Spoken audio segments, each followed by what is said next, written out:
Welcome back to Briggs on Books, our truly international talk show with authors. We talk to authors about their work and what their process was to get their work out there. Sometimes it's a long, tedious process. Yesterday we had a guest from Scotland, one from England, one from India, and a couple from the state of Georgia, ironically, that we had that many from Georgia. But our guest today, I believe, is in Canada. Welcome, Dr. Carol Ann Lane. Are you in Canada? Yes, I am. Thank you. There you go. Mike. You're on the screen now. Yeah, welcome. Where are you in Canada? I live in Ontario, so Mississauga, Ontario. Yeah, we don't know where that is. Is it north of Michigan or north of New York or? Yeah, so it's east. So we're east. So we're if you think of Niagara Falls, New York. Mm-hmm. So we're sort of, I guess I'm west of that. Yep. But yeah, we're in Mississauga, Ontario, just like down by Lake Ontario. Nice. Quite close. Yeah. Now you were, by the way, on the pop-up book cover here, A Star in the Distance. That was your first book. What do you want to tell us about the journey to get to where you were to be an author now instead of maybe a professor? Right. So, I mean, I have had quite a journey. I started out in finance after having my first degree from U of T with Bachelor of Arts. UT is? University of Toronto. Toronto, okay. In Canada. So I took an honors degree in English and literature, and so my first plan was to go out and be a journalist. I actually took a journalist program and got a diploma with that, and started it with that, but then it just kind of rolled all the different careers, went into finance, and then I was doing that for a number of years. And I worked in the law firm even. I've moved all over, and I eventually went and got other degrees, a master's degree in education, and then I was also doing a Bachelor of Education degree as well.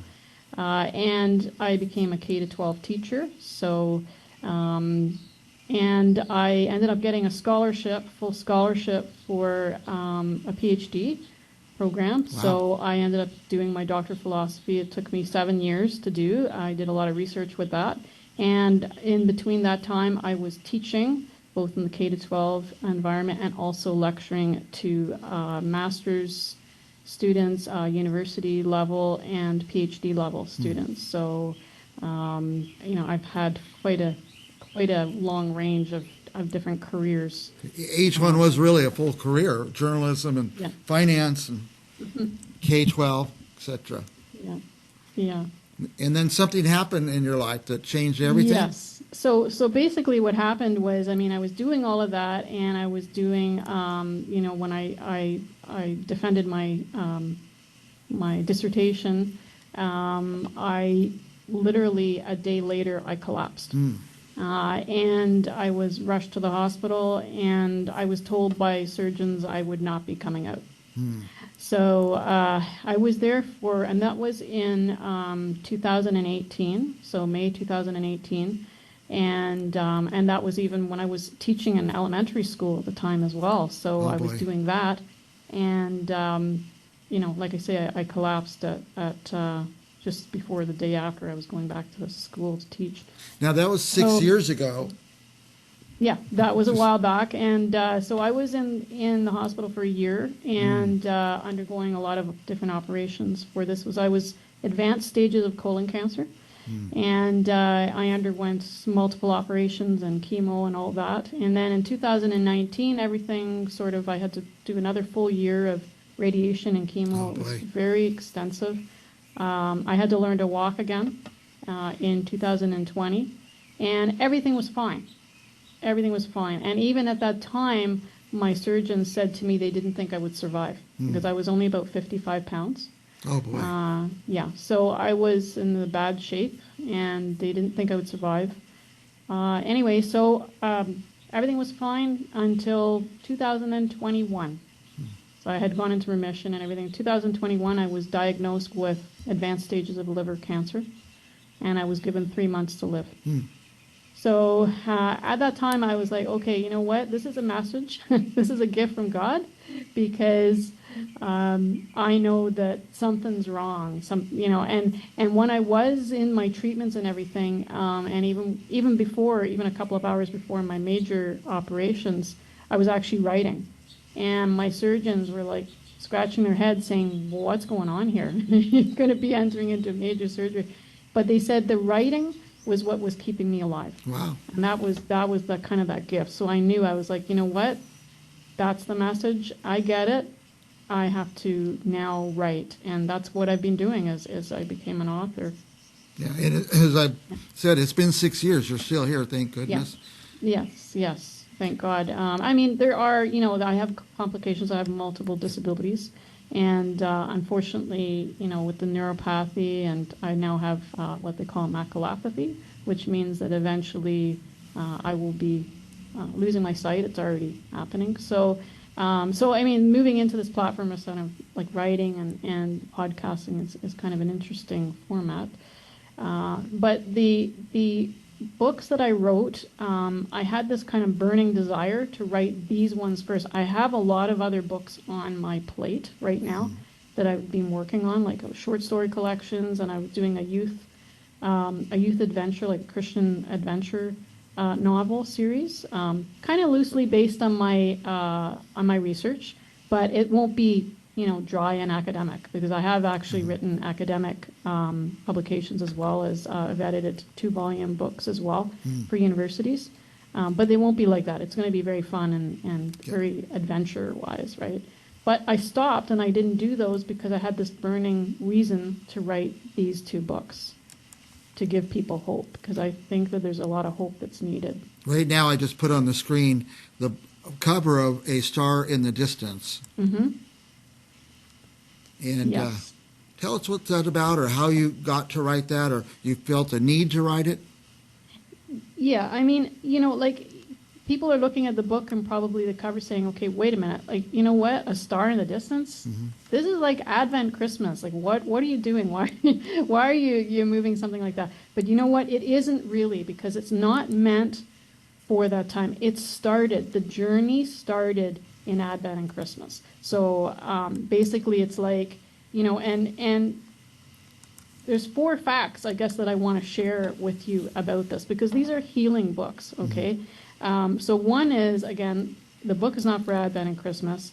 It's meant to be a way to find a better way of life, okay? So filled with hope and peace and joy and love.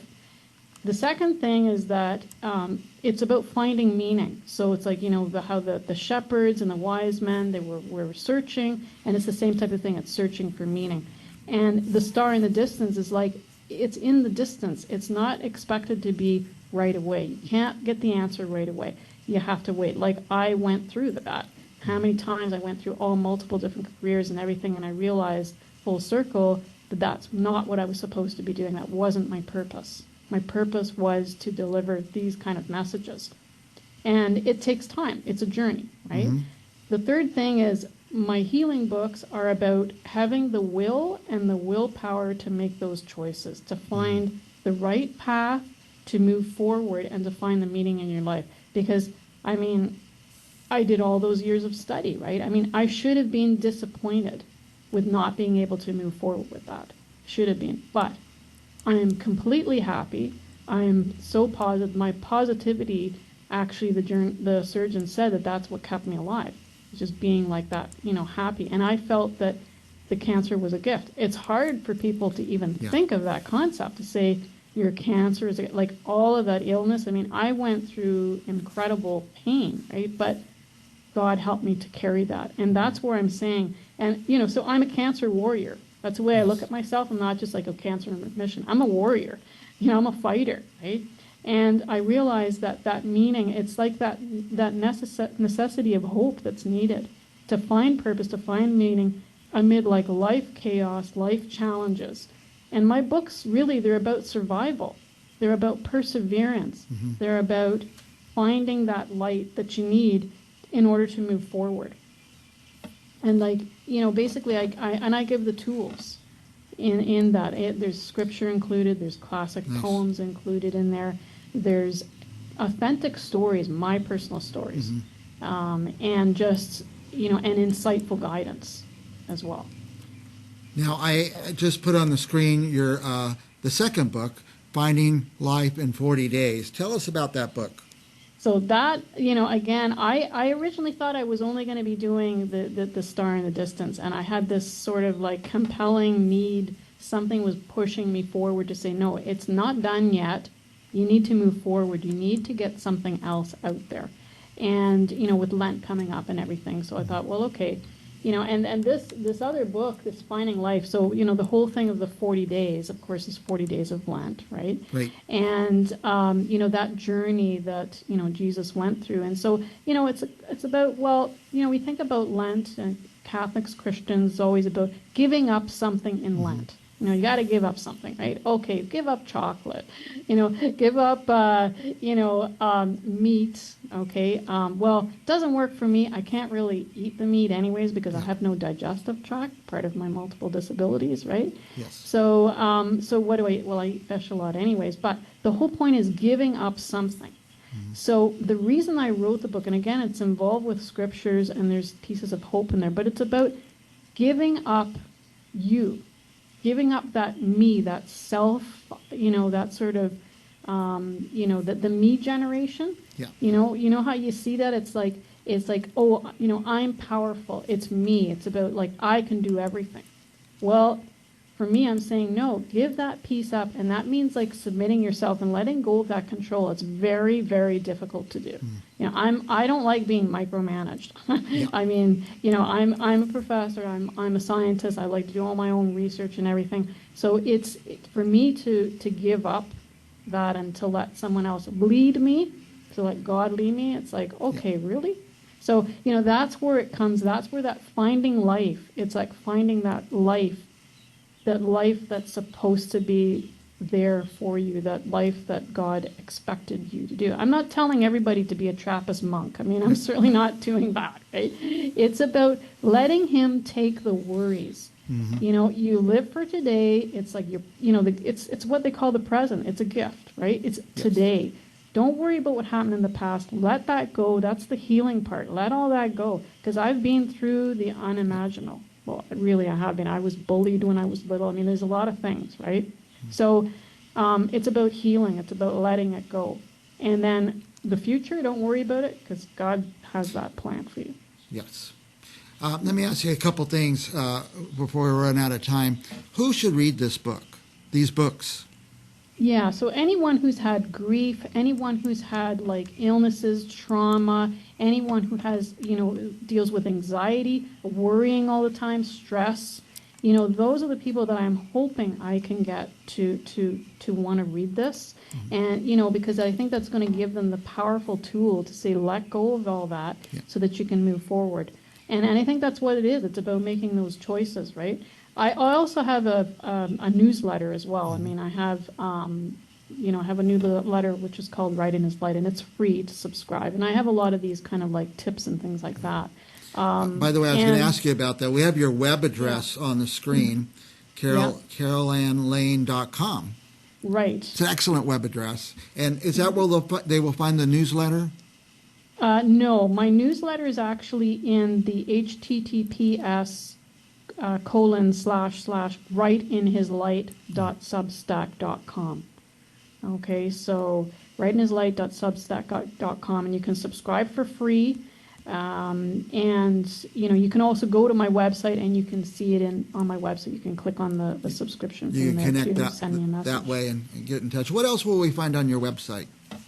Well, you'll find stories about me. You'll find my academic life in there as well with my research and the different publications that I did, but also stories about me and book trailers. There's a lot of book trailers out there. I'd love for people to see those book trailers because they really hit to the heart of what my books are about and other books that are coming. I mean, I've got a short story collection that's going to be coming in about a month and a half from now. And there's just, some personal things about me as well. There's also an online store. I have an online Square store where they can purchase my books. The books from Amazon, I have an Amazon author page, but the books from Amazon, you will not get an autographed copy. If you go through my website, you can get an autographed copy. which I can send to you. And I also have handcrafted crochet bookmarks. So Nice. here's one. Oh, This nice. is a star. Okay. So each one is going to be different for each book. And this one I made for, this is a heart. So it's, it's about an unconditional love from Jesus. And so that, I'm selling those as well. So that can be off of my website. Whenever I could buy a book directly from the author, I always like to do that. It doesn't cost me anymore, I don't think, and certainly Yeah. it's got to be better for the author. I asked you earlier who should read this book. It sounds like almost anybody will get something out of this book. In fact, I'm going to get a couple of copies, and I'm going to give them to some people that as a gift, and it sounds like that'd be a really good gift. We all know somebody who's been through something. We've all been through something and had some trauma in our lives, and it sounds like it will help anybody. Carol, or Carol Ann, I should say, we are just out of time. You want to take a minute and say anything you want about anything? Well, I just wish and hope for everyone to, have a balanced life and just don't worry, and try to find, just try to find in your heart and in your soul ways to open yourself up. I know it's hard to do, but believe me, coming from me, I can say that you can do it. You will have hope. If you just have to let it happen. You just have to open yourself and let God lead you. Very good. So thank you as well for giving me this opportunity, Yes. Mike, to meet you, and I'd love to come back on again. Oh, please. Yeah, we'd love to have you. You're very inspirational, what you've been through. And, they said you weren't going to leave the hospital. Here you are 6 years later.